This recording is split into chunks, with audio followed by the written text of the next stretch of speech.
제가 이제 설교 본문 들어가기 전에 우리 김흥혜 목사님이 나타나시면 늘 하는 소개가 있습니다. 저 김흥혜 목사님이 저희 학교 대선배님이시고요. 저보다 10년 앞선 선배님이세요. 그리고 저희 도의 전 노회장님이셨습니다. 그래가지고 우리 김흥혜 목사님이 어디 가자. 예. 그리고 제가 목사님 어디 좀 가시죠. 그래요 갑시다. 그러고 둘이 지금 그러고 열심히 다니고 있습니다. 오늘도 그래서 사랑하는 후배 응원차 오셨습니다. 저는 감사합니다. 그리고 한 가지 더 말씀을 드리자면 오늘 네? 김흥회 목사님 좀 전에 찬양하신 그리고 한 가지 더 말씀을 드리자면 오늘 저희가 점심시간에 김흥회 목사님네 교회에 있었습니다. 그러다가 목사님이 잠깐 자리를 비워서 그 사이에 원고를 한번 보자 하고 가방을 딱 열었는데 없습니다. 설교노트가. 그래서 들어오셨길래 목사님 어떻게 해요? 그래서 왜 그러시길래 아니 설교노트가 없어요. 그럼 가. 그래서 가서 집에 가서 가지고 왔습니다. 오늘 여러 가지로 도와주셨습니다. 그래서 제가 이 시간에 설 수 있었습니다. 오늘 사도행전 25장 23절에서 27절 말씀을 가지고 무지한 사람들 앞에 선 바울에 대해서 함께 잠깐 말씀을 나누고자 합니다. 세상 지식에는 유식한 사람이 있고 무식한 사람이 있습니다. 진리에 대해서도 깨달은 자와 깨닫지 못한 자들이 있습니다. 여러분들은 어디에 있습니까? 진리를 깨달으셨습니까? 아니면 아직도 무지 가운데 계십니까? 저와 여러분들은 진리를 깨달은 자들입니다. 예수님을 아는 자들, 예수님을 사랑하는 자들이 진리를 깨달은 자다라고 기록하고 있습니다. 그러나 세상에는 예수 안에 있다라고 얘기를 하고 교회 안에 있다라고 얘기를 하면서 말씀 가운데 거하지 않냐고 깨닫지 못한 무지한 사람들이 많습니다. 그런 사람들을 마태복음 7장 21절에는 주여 주여 하는 자마다 다 천국에 들어갈 것이 아니다라고 성경은 기록하고 있습니다. 내가 이 말씀을 준비하면서 그럼 나는 어디 있을까? 내가 진리를 깨달은 자인가 무식한 자인가 유식한 자인가? 저는 말씀을 준비하면 그 말씀을 가지고 저를 먼저 한번 돌아봐요. 말씀은 있어. 예수님 믿어. 하나님 살아계신 거 믿어. 그러면 네 행함은 그러면 거기서 이제 살짝 걸립니다. 살짝 걸려요. 많이는 아니고 살짝 걸립니다. 왜? 말씀대로 살아라, 성경대로 살아라, 하나님 뜻대로 살아라 얘기를 하는데 제가 늘 하는 얘기지만 앞에서 사람들 앞에서는 해요. 근데 집에 가서 사람들이 안 볼 때는 그러고 있느냐는 얘기죠. 집에 가서 사람들이 안 볼 때는요 동네 아줌마고 애들 엄마예요. 왜? 그럴 수밖에 없어요. 애들 앞에서 내가 목사님께 하고 건의 세울 일 없고 동네 사람들 앞에서 내가 목사니까 나 잘났어요 하고 건의 세울 일 없잖아요. 동네 사람들하고 편하게 그냥 동네 사람들 아줌마들 그러는 거고 교회에 와서 많은 사람들 앞에 설 때나 교회 앞에 설 때는 정말 목사로서 지식을 가진 자로서 믿음을 가진 자로서 예수를 아는 자로서 살아가야 된다라고 성경은 기록합니다. 시편 94편 8절에 보면 뭐라고 기록했느냐면 백성 중 우둔한 자들아 너희는 생각하라. 무지한 자들아 너희가 언제나 지혜로울꼬 라고 시편 기자가 탄식한 내용이 나옵니다. 우리는 나는 똑똑하고 나는 유식하고 나는 지혜로워라고 했는데 그거 내가 나를 칭찬하면 안 되는 거예요. 남이 나를 알아주고 남이 나를 칭찬해줘야 그게 정상인 겁니다. 어느 목사님은요 내가 말씀도 열심히 하고 기도도 열심히 하고 찬양도 열심히 해서 제가 보는 기준입니다. 제가 보는 기준 자기가 뭐나 된 것처럼 으스릴 때가 있어요. 그런데 막상 대화를 하면서 성경 얘기를 하면 한마디도 못해요. 야, 똑똑하다며. 저는 다이렉트가 많아요. 이 뭐 돌려갖고 옆으로 갖고 그거 못해요. 그냥 다이렉트로 한 방울 치고 말지 옆으로 돌리는 걸 안 하거든요. 똑똑하다며. 성경 많이 봤다며. 내가 대놓고 그래요. 성경 많이 봤다며. 그 기본적인 것조차도 모르면서 뭘 성경을 안다라고 얘기를 하고 목사 됐다고 큰소리치고 뭘 어디 가서 복음 전한다고 얘기를 하냐고. 성경 기본적인 거 많이는 안 외워도 그래도 우리가 알아야 될 기본적인 것들은 알고 있어야 그래도 나가서 복음 전한다라고 할 수 있지. 그것도 없으면서 어떻게 성경을 안다라고 얘기하고 내가 목사라고 얘기하면서 큰소리치고 다닐 수 있느냐라고 저는 얘기를 합니다. 성도들은 무지한 사람들 앞에서는 핍박을 받을 수밖에 없습니다. 왜? 예수님 때문에 억울한 일을 겪기도 합니다. 오늘 본문을 보니까 사도 바울은 아무 죄가 없는데도 불구하고 지금 사람들 앞에서 재판을 받고 있는 것입니다. 사도행전 25장 24절에 베스도 총독은 죽일 죄를 범한 일이 저에게 없더라. 나는 저를 심판할 적이가 없다. 그렇게 얘기해놓고 23장 29절에 루시아도 마찬가지입니다. 한 가지도 죽이거나 결박한 사건을 저에게서 찾을 수가 없다. 그리고 또한 24장 23절, 22절, 23절에 벨리스 총독도 똑같은 말을 합니다. 그런데 하나님이 바울을 죄가 있으면서 갇힌 것이 아니라 억울하게 갇힌데도 불구하고 저를 풀어주지를 않게 하신단 말이에요. 왜냐하면 사람들이 하는 게 아니라 하나님이 역사하셔서 그래요. 왜요? 주의 이름을 증거하고 복음을 확산시키기 위해서, 즉 이방인의 사도로 쓰기 위해서 하나님께서는 사도 바울을 갇히게 하시고 잡히게 하셨다라고 얘기를 합니다. 근데 오늘 본문 25장 9절에서 12절 말씀해 보니까 저들이 바울에게 주일 죄를 찾지 못했음에도 불구하고 풀어두지 아니하는 이유는 뭐라고 기록하냐면 유대인들의 마음을 얻고자 저들은 사도 바울을 옥에 가뒀다라고 기록합니다.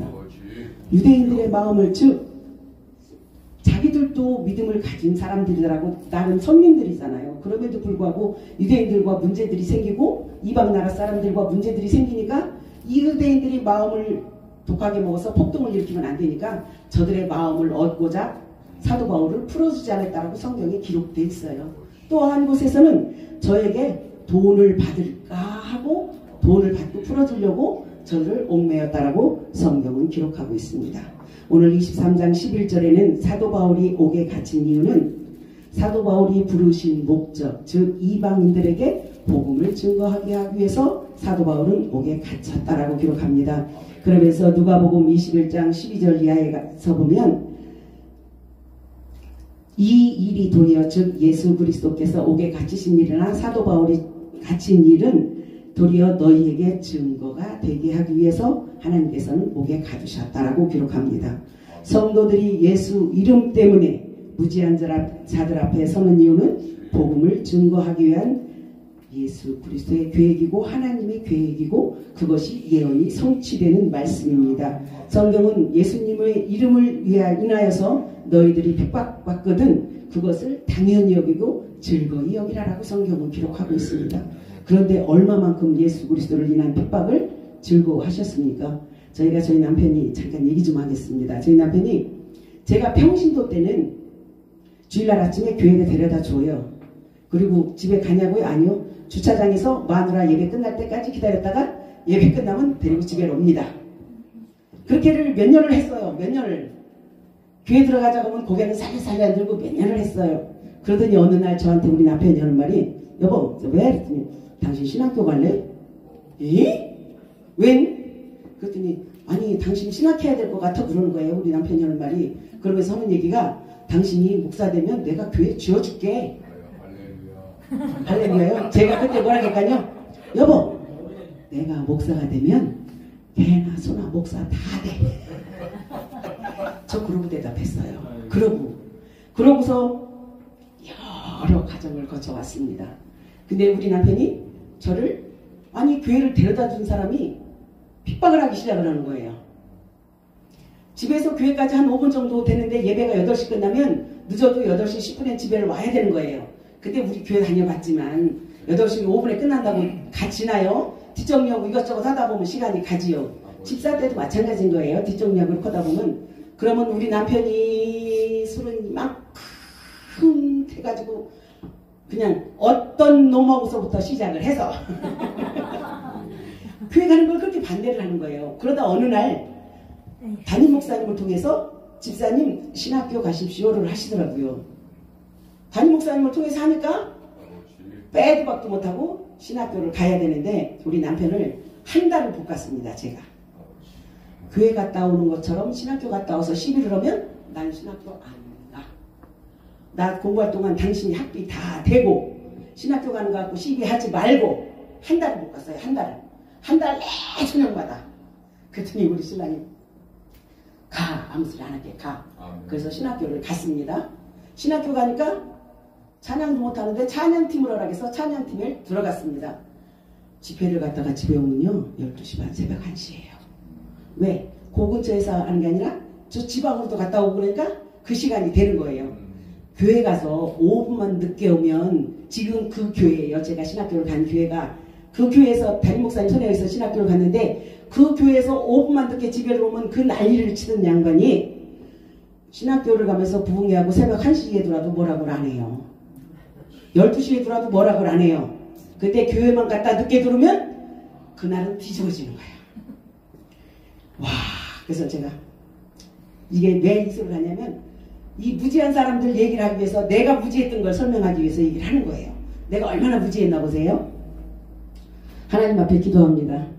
하나님, 저 영혼 구원시켜서 중요한 건 세례도 받았던 사람이 세례도 받았습니다. 받을 거 받은 건 아니지만 어쨌든 얼떨결에 세례도 받았습니다. 교회를 가자 그러면 따라갑니다. 근데 일 갔다 술 한잔 먹고 들으면 사단이 역사를 하니까 시비를 하는 거예요. 그래서 하나님, 저 영혼 하나님 사랑하는 영혼이잖아요. 하나님 도와주세요. 구해주세요. 저를 살려주시고 예수 그리스도 안에서 협력하여 선을 이루게 하나님 은혜 주세요 하고 1년 반을 기도를 했습니다. 그런데도 변함은 없습니다. 1년 반을 기도했는데 변함이 없어요. 제가 어떻게 기도해요? 하나님! 난 저 인간 모릅니다. 제가 우리 남편을 놓고 기도한 게 그거예요. 하나님! 저는 저 인간 모릅니다. 죽이든지 살리든지 하나님 맘대로 하십시오. 제가 신학교 1학년 때 기도한 기도 제목입니다. 제가 그렇게 무지했어요. 아우 지금 같았으면 그게 어딨어요. 하나님이 데려간다 그래도 바지가랑이 자꾸 늘어질 일이죠. 근데 그때는 정말 너무 무지하고 미련해서 나 힘든 것만 생각하고 하나님 죽이든지 살리든지 맘대로 하십시오. 어떻게 됐을까요? 하나님 품에 가는 데까지 2년 반이 걸렸습니다. 2년 반. 그리고 데려가셨어요. 지금 와선 지금 그러잖아요. 아이고 지금 그때 조금만 더 잘할 걸, 조금만 지금보다 지금만큼만 믿음이 있었어도, 지금만큼만 은혜가 있었어도, 지금만큼만 성령이 충만했어도 절대 그런 기도 안 하죠. 그래서 제가 가는 곳마다 가장 많이 하는 소리, 부모님 살아계실 때 잘해. 저는 부모님이 다 안 계시거든요. 부모님 살아계실 때 잘해. 남편 누워있을 때 잘해. 지지고 볶고 난리를 치고 전쟁을 쳐도 있을 때 잘해. 없으면 내 손이야. 내 손에. 내 손에. 제가 강단이 보통이 넘는 사람이 아닌데요. 남편 돌아가시고 나니까 내가 설 방법이 없는 거예요. 어떻게 할 방법이 없어. 내가 서기는 서야 되는데 신학교 3학년 때 서기는 서야 되는데 어떻게 설 방법이 없는 거예요. 하나님 앞에 하나님 담대하게 하시고 강하게 해주시라고. 그러면서 지금 이 시간까지 그렇게 무지해서 남편을 보냈잖아요. 지금 이 사람들은 지금 사도 바울을 보내기 위해서 자기들 욕심대로 자기들 뜻대로 아니 죄를 찾지를 못했다라고 많은 총독과 각하들이 얘기를 했잖아요. 우리도 알다시피 빌라도도 저의 죄를 찾지 못했다라고 얘기를 하는데 군중들이 예수를 죽이고 바나바를 놔주라고 하는 바람에 어쩔 수 없이 군중 심리에 쫓겨서 그런 사건이 벌어졌단 말이에요. 이 무지가 사람을 그렇게 미련하게 만들어요. 우리 남편이 마지막에 많이 편찮으셨다가 나중엔 심장마비로 소천을 하셨는데 어쨌든 그래도 지금처럼만 했으면 아이고 살리죠. 우리 남편 데려간다고 하나님이 사인하면 날 데려가고 내가 우리 남편 살려주라고 할 판이에요. 근데 지금은 뭐예요? 다 헛된 생각이잖아요. 이미 세상 사람들 말로 땅속에서 다 썩어서 문드러져서 없어. 2007년도 6월 25일 날 소천하셨어요. 날짜도 잊어먹지도 않아. 6.25 전쟁 날 소천하셨어. 잊어먹지도 않아.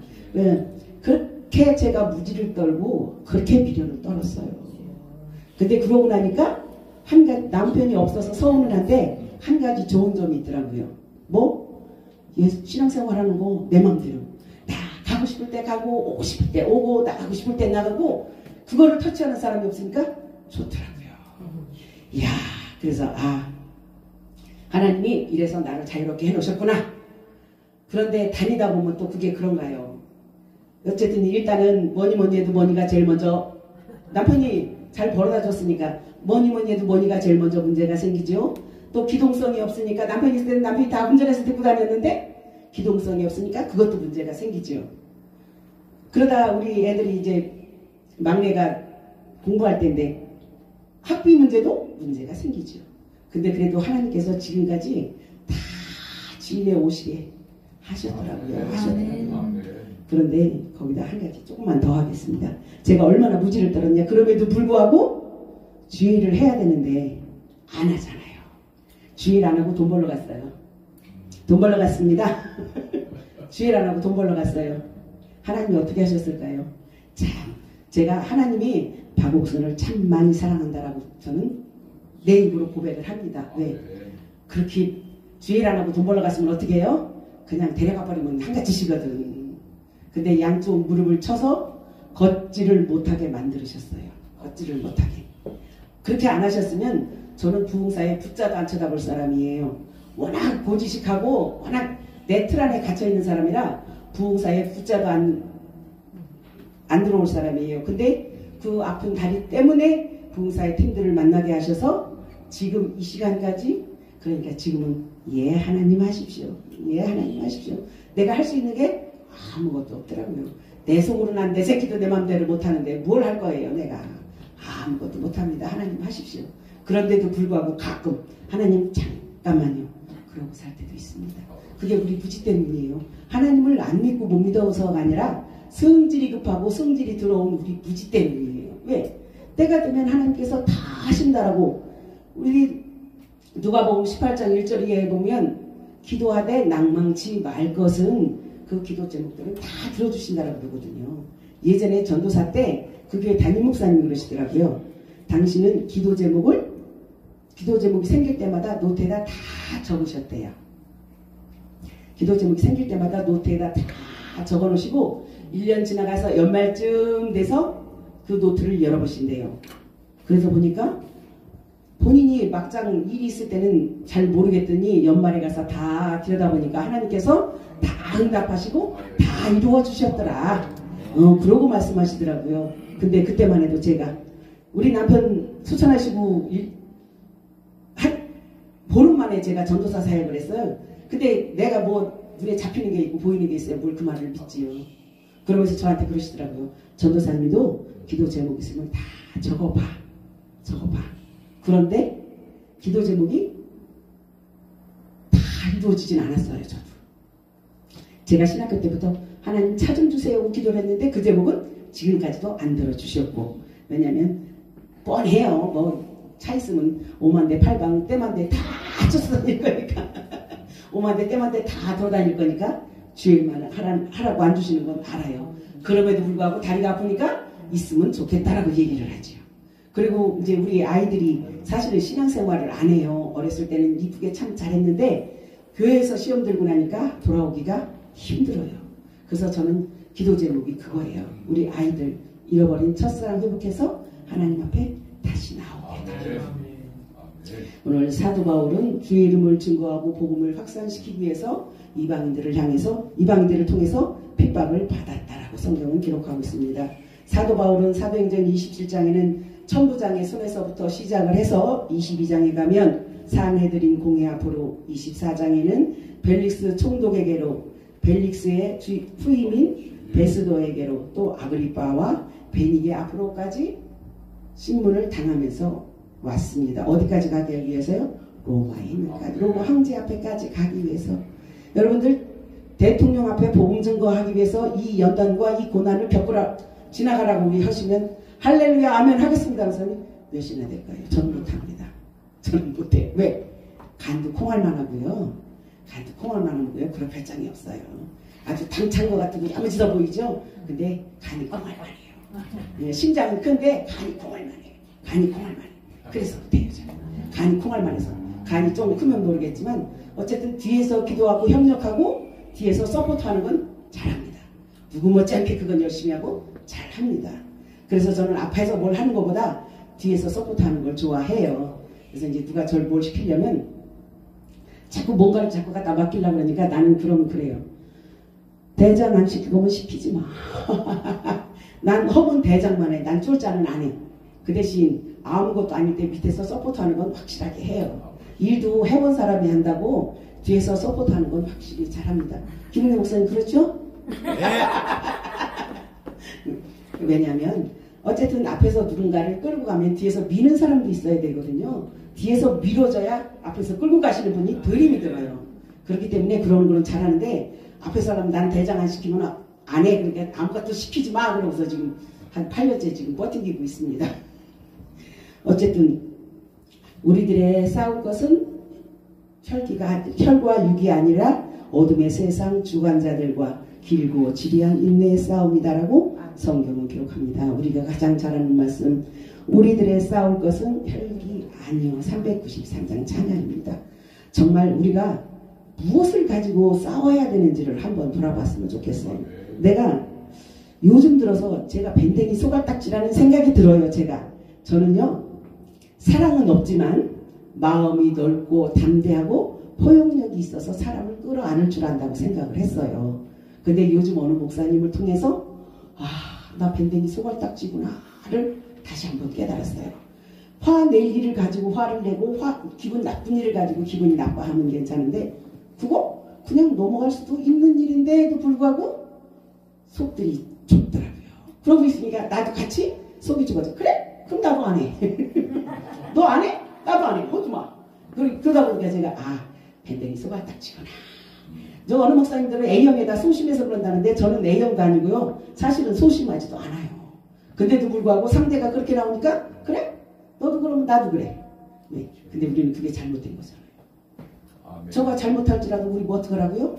포용하라고요. 사랑으로 안아주라고요. 아까 김영희 목사님 그렇게 설교하셨어요. 사랑으로 안아주라고. 우리가 할 수 있는 건 그것밖에 없는데도 불구하고 죄송한 얘기지만 개도 안 돌아가는 그 자존심이 뭐라고 그것 때문에 그렇게 그 자존심 하나 때문에 자기의 인생을 다 드러내고 자기의 성격을 다 드러내고 누구 얘기예요? 내 얘기예요. 밴댕이 소갈딱지가 내 얘기하고 있는 중이에요. 근데 오늘 무지한 사람들 앞에 선 바울을 바라보시면 이야 정말 저럴 수가 있을까? 자기가 잡아 죽이려고 했던 그 예수 믿는 사람들을 다 잡아 죽이려고 했던 그 예수를 믿는 사람들을 다 예수를 만나기 위해서 다 내려놓고 자기가 지금 그 길을 가고 있는 거잖아요. 저 같으면 하나님 그럴 거예요. 내가 했던 일 제가 똑같이 당합니까? 물어볼 거예요.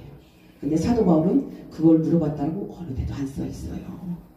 고난은 그칠 줄 모르고 우리 인생 가운데 끊임없이 아이고 나는 목사니까 믿음이 담대하니까 아니요. 사단은 우리 절대 그냥 놔두지 않습니다.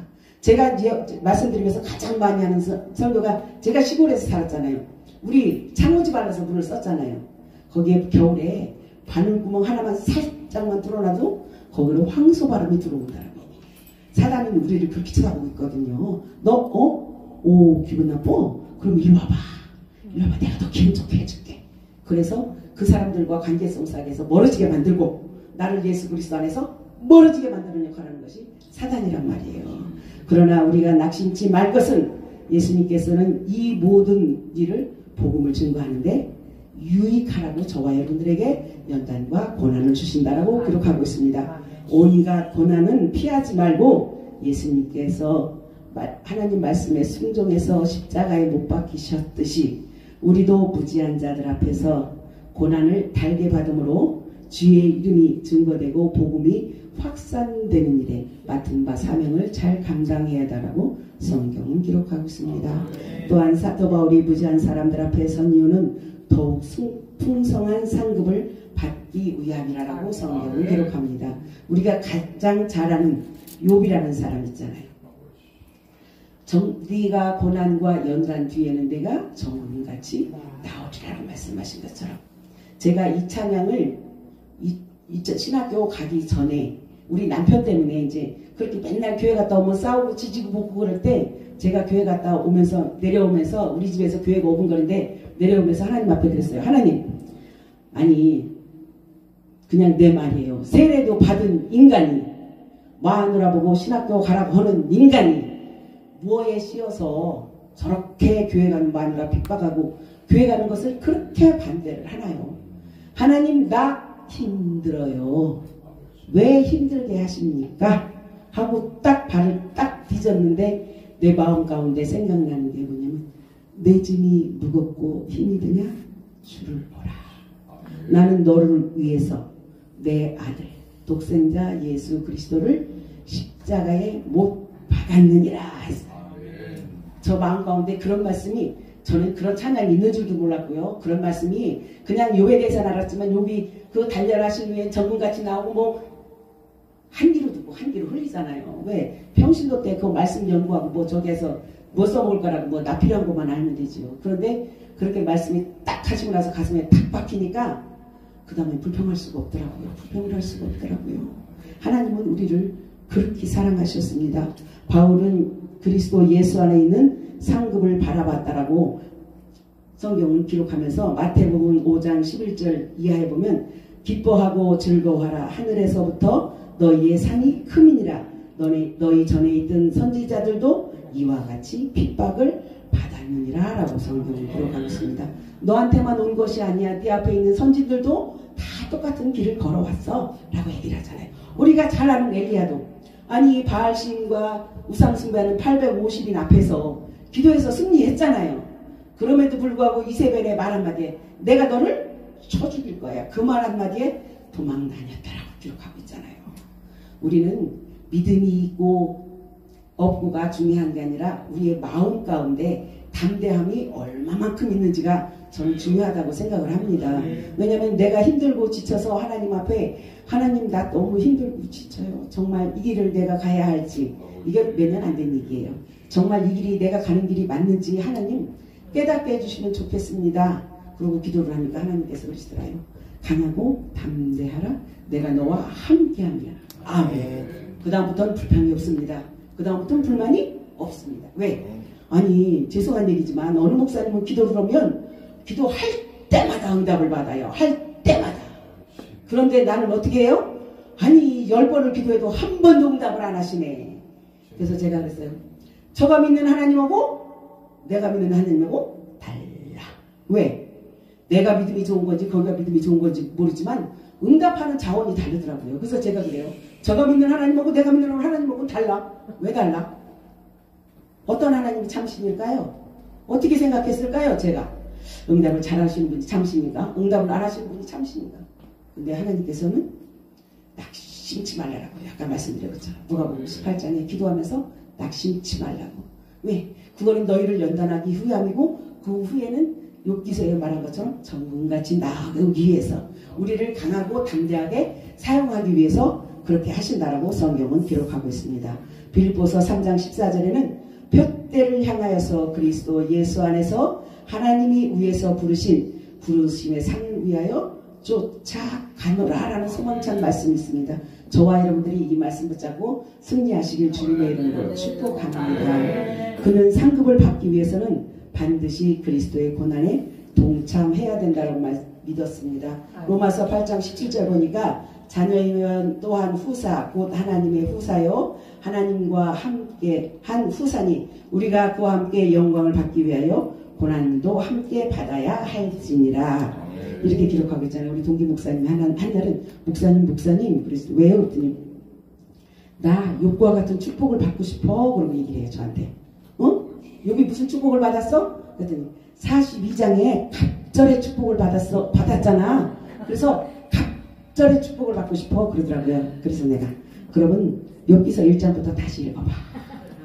1장부터 하나님이 욥을 어떻게 훈련시키고 어떻게 단련시켰는데 다시 읽어봐. 그랬더니 그 목사님 왜? 아니 왜 나한테 아니 욥과 같은 축복을 받고 싶다며. 내 얘기가 아니고 성경에 그렇게 써있어.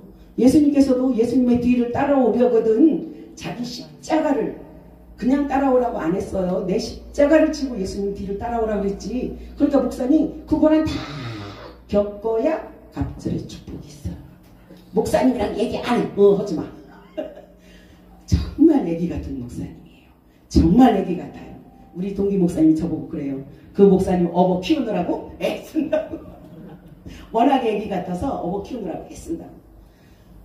고난이 우리에게는 하나님의 사랑이다라고 얘기를 해요. 왜냐하면 하나님께서 사랑하는 자녀들을 연단시키고 고난시키지 사랑하지 않고 내가 예수를 분명 믿는데 하나님 앞에 징계가 없고 내 마음대로 사는데도 하나님 앞에 아무 흠도 없고 티도 없다면 그것은 버려진 자식이라고 얘기를 하거든요. 우리 예전에 그랬어요. 사랑하는 자식한테 왜 안 돼? 더 때린다라고.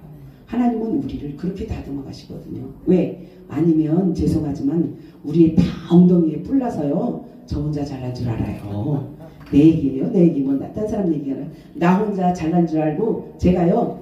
자칭 똑똑이고요. 자칭 박사거든요. 얼마나 똑똑한데요. 근데 하나님이 그렇게 안 하시면 뭐밖에 안 나와요? 엉덩이에 뿔밖에 안 나요. 엉덩이에 뿔밖에 안 나요. 하나님께서 그것을 내려놓게 하기 위해서 많은 사람들을 통해서 고난받게 하시고 연단받게 하시고 또 무릎을 치셔서 주일 하게 하시고 아마 무릎이 이렇게 안 드셨으면 저 주일 안 했을 거예요. 저는요 이 무릎 아팠을 때 아무것도 못했어요. 걷지도 못했습니다. 의사가 인천 성모병원에 갔는데 의사가 하는 말 수술합시다. 그러면서 수술을 안 하면 평생 누워서 살아야 된다라고 의사가 얘기했던 사람이에요. 근데 그래서 내가 무슨 수술하면 얼마나 걸립니까? 왜냐면 수술하면 병원에 누워 있어야 되잖아요. 얼마나 걸립니까? 그랬더니 줄기세포를 지금 막 나오기 시작하는데 해봤으면 좋겠대. 그래서 얼마나 걸리는데요. 한쪽에 6개월 해놓고 경과 보고 괜찮으면 6개월 뒤에 또 합시다. 에? 그러면 한쪽에 6개월 저기 수술해놓고 나면 돌아다닐 수 있습니까? 그랬더니 6개월 동안 해서 2달이 닿으면 1년을 침대에서 누워서 살아야 된대요. 안 합니다. 안 합니다. 그렇게는 못합니다. 그러면서 제가 하나님 앞에 뭐라고 기도했냐면 하나님 저 목사입니다. 그러면서 그랬어요. 하나님 저 주일날 교회 안 가면 믿음 떨어져서 못 살아요. 아이고 믿음이 얼마나 있다고 하나님 앞에 그러고 기도했어요. 하나님 나 주일날 교회 안 가면 이제 1년을 누워있으라고 하니까 교회 못 가는 거잖아요. 병원에 1년을 입원해 있어야 된다라고 얘기를 하니까 나 교회 못 가면요 믿음 떨어져서 못 살아요. 하나님 어떡하시려고 나보고 1년 누워있으라는 소리를 듣게 하셔요. 그리고서 어떻게 했어요? 믿음 좋잖아요. 못 누워있는다고. 근데 어떻게 했어요? 내 방법대로 이 다리를 어떻게 해볼까 하고 열심히 뛰어다녀봤습니다. 내 방법대로. 근데 하나님이 원하시는 건 그게 아니었어요. 그래서 어느 목사님을 통해서 그곳에 가서 사역받고 안수받고 걷기 시작하면서 부흥사에 발을 들여놓고 날마다 예배 가운데 나와 살으니까 지금 보세요. 어디 누가 무릎 아프다고 그러고 어디 저기 하다고 그래요. 정말로 하나님의 은혜입니다. 약 먹느냐고요? 약 안 먹습니다. 연골주사 맞느냐고요? 안 맞습니다. 남들은 6개월마다 가서 연골주사를 맞는다라고 얘기를 하시더라고요. 그런데 작년에 제가 6년 만에 처음으로 가서 연골주사를 한 번 맞았습니다. 왜 맞았느냐? 주상절리를 돌았어요. 주상절리가 운천 쪽에 포천 그 너머에 산등성이를 깎아서 이게 둘레길처럼 만들어 놓은 데예요. 근데 일반 평평한 둘레길이 아니라 그 주상절리는 이렇게 계단 올라가고 이렇게 돼요. 전체가 다 그렇게 돼 있어요. 우리 동기 목사님이 나 다리 아파서 못 걸으니까 다녀들 오십시오 그랬더니 우리 동기 목사님 하나가 목사님 괜찮아 가. 목사님도 충분히 갈 수 있어. 와 이제 4분의 1밖에 안 왔다는데 거기서부터 욕 나오기 시작하는 거예요. 내가 그래서 이게 목사 체면에 욕은 못하겠고 내 눈에 띄지 마. 그분이 저보다 10살은 더 드셨어요. 남자분이신데 10살은 더 드셨어요. 거리를 데리고 가신 분이. 근데 그분들은 다 가고 어떻게 약을 먹어서 버텨서 완주를 했습니다. 근데 그 목사님 승리해서 놀고 있네. 내가 얼마 목사님 내 눈에 띄지 마. 내 눈에 띄지 마세요. 나 지금 이를 악물어 제가 독종이거든요. 이를 악물었어요. 목사님 나 지금 힘이 버티는 거니까 나 건드리지 마. 그러고서 약을 먹고서 집에 와서 잤는데 그 다음날 못 걷겠는 거예요. 그래서 어떻게 해요? 병원에 쫓아갔지. 그랬더니 그 의사 하는 말 수술합시다. 아니요. 그러고서 주사만 맞고 왔어요. 그랬더니 엊그저께 그 동기를 만났더니 또 온다는 소리가 거기를 가재. 나 돈 많이 깨먹었거든. 거기 갔다 와서 병원비 내줄게요. 제가 그냥 그러고 웃고 말았어요. 하나님이 하시니까 하지 못하겠더라고요. 저도 웬만한 악바리가 아니어서 시작을 안 하면 안 했지 중도에 포기하진 않아요. 내가 못할 것 같으면 하다가 깨어날 것 같으면 아예 저는 시작을 안 해요. 근데 한번 시작을 하면 끝장을 봐야 돼요. 끝장을 봐야 돼요. 그렇기 때문에 하나님이 그것 때문에 쓰시는지도 몰라요. 아무것도 할 줄 모르고 무익한 사람을 하나님께서 왜 쓰시겠어요? 그 뚝심 하나, 그 변치 않는 마음 하나, 그것 때문에 하나님이 쓰시는 거거든요. 사도 바울도 그랬어요. 사도 바울은 제수의 몸으로 매인 것을 조금도 부끄러워하지 않고 고통스러워하지 않았다라고 에베소 3장 1절에 기록하고 있습니다. 빌립보 감옥에 갇혀 있을 때는 오히려 하나님을 찬양했다라고 사도행전 16장에 기록하고 있습니다. 저와 여러분들 예수 이름 때문에 옥에 갇힌다면 어떻게 할까요? 제가 작년에 청주교도소를 갔다 왔습니다. 청주교도소를 갔다 왔는데 이야, 팔 하나 없는데 하나님을 찬양하는 모습을 보고요. 정말 걸음도 제대로 못 걷는데 교도소 안에서 하나님을 예배하는 것 때문에 찬양하는 모습들을 보면서 야, 우리는 사지욕심 멀쩡한데 우리는 행동도 자유로운데 근데 그들만큼 못하고 있더란 말이죠. 정말 청주교도소를 갔다 오면서 참 하나님 내가 무지하고 연약하고 미련하다는 걸 다시 한번 깨닫게 해주셔서 감사합니다라는 얘기를 했어요. 제가 예전부터 다른 거는 괜찮은데 이 교도소 사역은 제가 평신도 때 담임 목사님을 따라서 몇 번 가봤어요. 그래서 이제 그거에 대한 꿈이 있었고 소망이 있었는데 할 기회가 없었는데 작년에 찬양팀을 통해서 들어갔다 왔습니다. 근데 정말 파란 짝 없이 한쪽으로 이렇게 한 손으로 이 보면대를 들고 찬양하는 모습을 보니까요. 나는 건강하잖아요. 다리 아프다고 해도 잘 걷잖아요. 그것 때문에 주저앉아 있지 않잖아요. 그럼에도 불구하고 나는 왜 저들처럼 밝은 모습으로 찬양을 못할까? 밝은 모습으로 예배드리지를 못할까? 저들 이 시종일과 싱글벙글해가며 찬양을 하거든요. 어저께 박현철 목사님 찬양인도를 하신다 보니까 처음부터 끝까지 저는 찬양인도 하면 얼굴 표정을 잘 봐요. 왜? 예전에 제가 어느 기도원에 가서 찬양인도를 했더니 담임 목사님이 오셔서 그러시더라고요. 목사님 그래서 왜? 그랬더니 좀 찬양하고 나면 좀 웃어. 웃어가며 찬양 좀 해. 왜 이렇게 인상을 박박 쓰고 찬양은 신나는 거는데 왜 인상 박박 쓰고 해. 찬양하려면 좀 웃어. 근데 그게 잘 안 돼요. 하다가 어떻게 하다 보면 무의식 중에라도 웃어야죠. 웃게 돼요. 근데 어느 조금 시간이 지나면 원래대로 돌아가고 좀 웃어야지. 그러다 보면 웃어요. 근데 좀 있으면 다시 그렇게 돌아가고 되더라고요.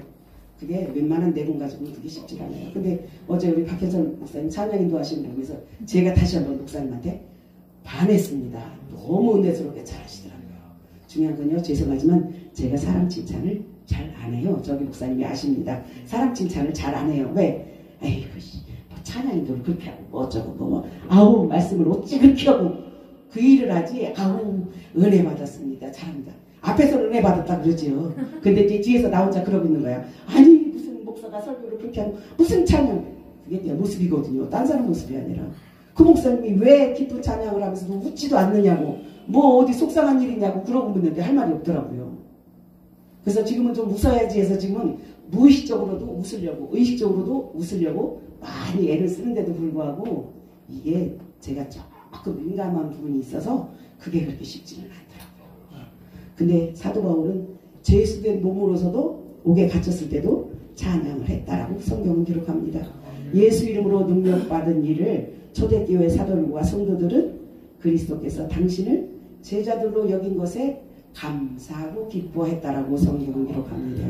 근데 우리는 조금만 문제가 생기면 왜 나만 겪는 고난이냐고 불평하지 마세요. 내가 그러잖아요. 딴 사람이 아니라 내가 그러고 있더라고요. 하나님 앞에 나는 하나님의 백성이고 구원받은 자고 주의 종이고 아이들의 어머니고 그래서 내가 할 일을 다 한다라고 생각하면서 큰 문제가 생겨서 어저께 저녁 강사 목사님 금방 이사 나가야 될 문제가 있어서 기도가 필요하다라고 그런 고난은 우리한테 없잖아요. 그럼에도 불구하고 조그만 거 하나에도 왜 나만 고난이라고 얘기를 하잖아요.